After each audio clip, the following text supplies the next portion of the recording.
time, let me welcome His Excellency the President of the Republic of Botswana, Dr. Mokgweetsi Masisi. May I invite you to the podium, sir, to address members of the media. A very good afternoon, members of the media. Please sit down. But just as a prelude to what I'm going to say to you about my travel, it is to acknowledge that I just been informed that our compatriot, a citizen of Botswana who is incarcerated in Bangladesh, has had their sentence delivered. And it's an honorary sentence.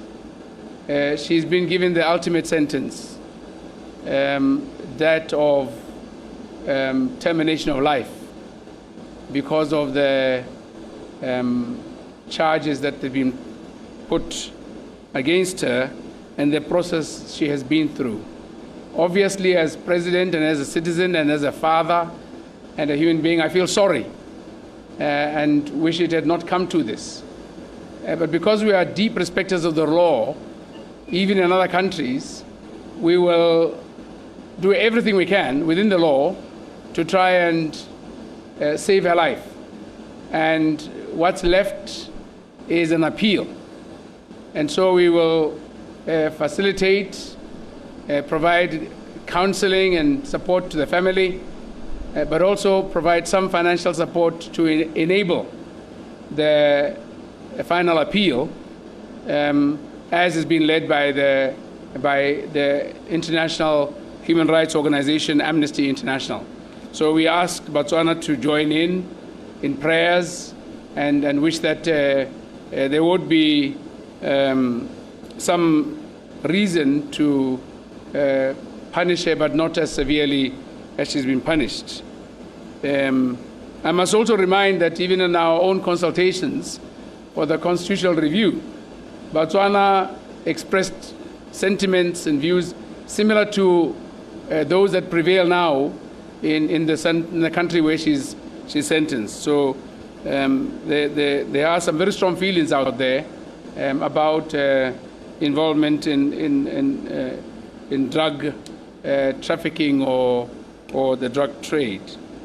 So with that said, I just thought you'd know that I leave on a somber note, knowing that a citizen of ours in faraway lands got into trouble and is going to make the final, or is faced with the very harsh possibility of paying and paying the ultimate price.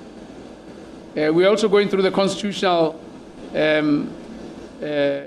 amendment bill in Parliament. And Parliament, the executive, liaises with the judiciary, and some of us in the executive are members of liaises with the legislature. Some of us in the executive are also members of the legislature. So we've been going back and forth. So the members of Parliament here who are ministers have been participating in this, and I've actively been participating in it, even though I only visited briefly the floor of Parliament yesterday. But I'm pretty comfortable enough to travel today, that what remains will go on smoothly. We ironed out a major issue just now, and the rest should be quite easygoing. So I leave you in the very capable hands of my Vice President, who, as soon as the wheels leave the ground, he becomes acting president. In the same vein, when the first wheel touches the ground, that power goes away, authority goes away, and he will also be traveling, as I send him on my behalf, to Zambia, to Livingstone, 30th of this month, to attend the summit of heads of state of the CASA grouping, the first summit, CASA. Kavango Transfrontier Arrangement has put together an organization called CASA, and in his absence, Honorable Minister Mzunila will be acting president until the VP comes back, and he'll continue acting until I come back. But I'm traveling to Las Vegas. It's a very uncomfortable travel because it's a very long way, 8.5 hours to Cape Verde. From Cape Verde, another 7.5 hours to New York. We wait for 1 hour to refuel and 4.5 hours to Las Vegas. And I become younger. That's the only advantage, by about 11 hours, because they are behind us by that time. And immediately I get there, we start work.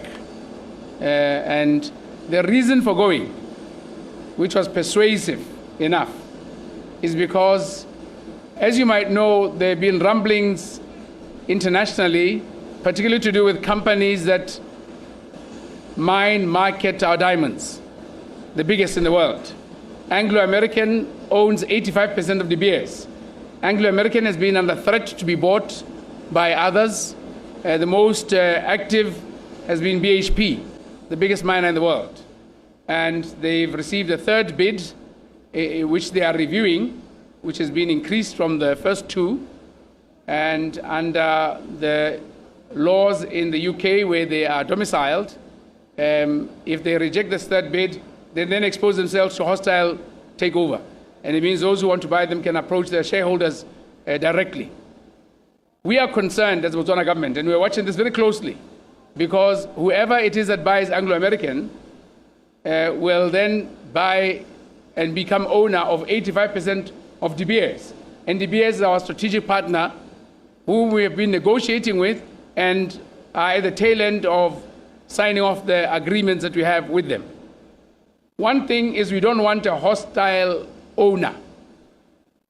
So we're very clear, we don't want a hostile owner. But some of the assurances we've gotten, and the reason for traveling is to go and get that firsthand from the principal managers and owners of both Anglo and De Beers, as I meet them in Las Vegas, is that they are committed to separating De Beers from Anglo before Anglo is sold, if it is sold. It's in our interest. We are by far the biggest diamond producer in the world by value. And there's no country for which diamond mean as much as they do than Botswana. And so our whole budget, our livelihood, is dependent on what happens to that industry. The second reason for traveling is because it is the biggest show of diamonds we're going to attend in America, in the world, in Las Vegas.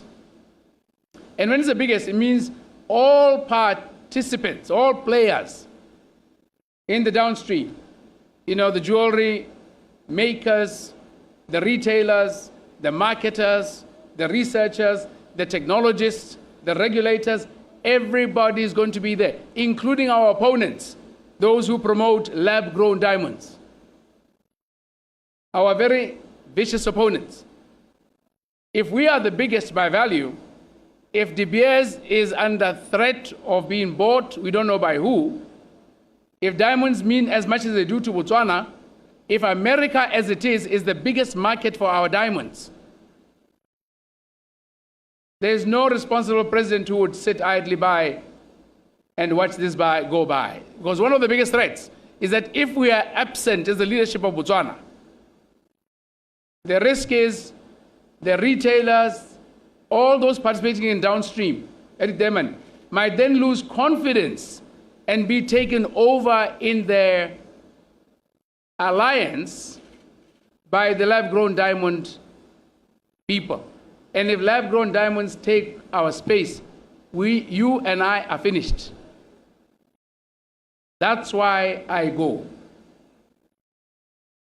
It's a peaceful assault that I'm going to wage.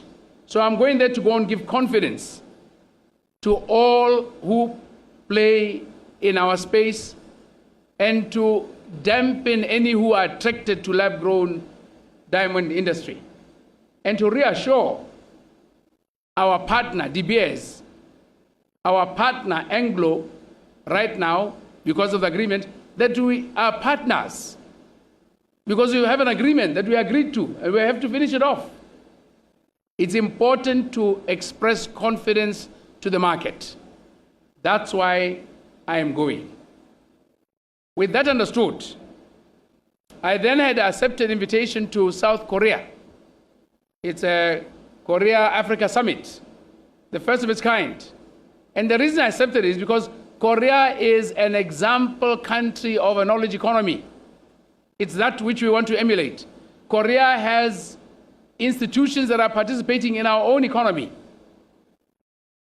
and that are very impactful, and they have expressed a willingness to broaden their collaboration with us. I'm also going there for diamonds, you might not know.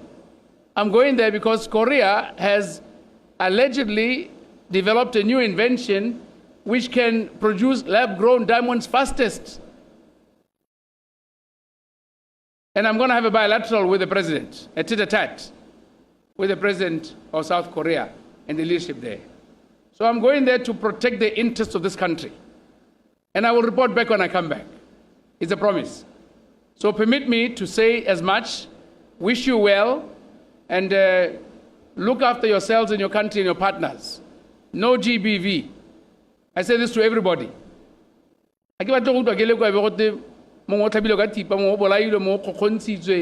Please. So save me the embarrassment of being asked. And I'd like you to promote political tolerance. We're going to elections. Everybody has space and role to play. Listen to all of us and urge us to be respectful of one another and to respect the electorate. And you must go and choose who you want. You have a few days until the registration ceases. In case there's anybody who's not registered here, actually, I'll be curious, has anybody not registered here? All right, let me ask it another way in case it's too embarrassing. Can you raise your hands if you have registered to vote here? Can you raise your hands if you have registered to vote here? Should I then assume that those who do not raise their hands have not registered to vote? There's a young lady in front of me on a cell phone. Motswana, have you registered to vote? Ma, come up to me.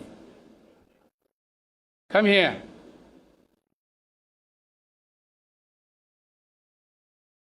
Izo no say go di sela batla go video go ke ta utona to go pele tsa. Takwa. I'm registered before they close. I'll go. Can you talk in the mic and tell them what you're saying? Ke ta tsama before ba tswala ka di 31. Wa go ira? Ke go ikwadisa. O no emetse mme gone. Ntse ke kgarakgatsega ke tshwere ke tseleletse. No chema. Era. No khokolo. Era. So in case there are any of you who are like her, please make sure you register to vote, but then you must exercise your right to vote in October. So let me stop right here. I plead with you not to take questions. Save your questions until I come back. Thank you very much. Stay well.